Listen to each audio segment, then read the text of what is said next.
Let me show you how I make these super simple air fryer chicken thighs that have pretty much become a weekly repeat in my kitchen.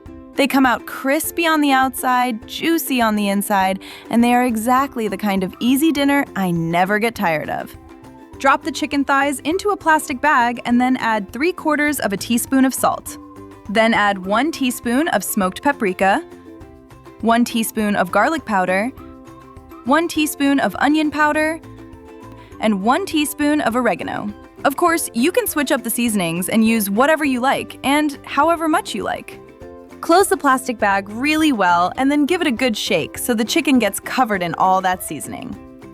Now, preheat the air fryer for about 5 minutes so the basket is already hot when the chicken goes in. Once it is nice and hot, spray the basket with a little cooking spray, just enough to help the chicken cook without sticking.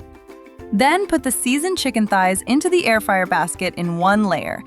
Air fry the chicken thighs for 20 to 25 minutes at 200 degrees Celsius, which is 400 degrees Fahrenheit. The chicken thighs I am using are quite small, so 20 minutes is usually enough for mine.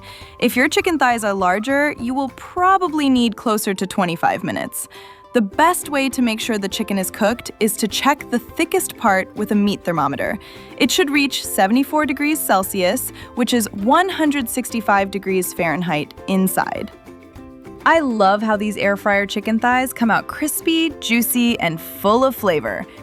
If you like using your air fryer to make quick and simple dinners, you should also check out how I make a whole chicken in the air fryer.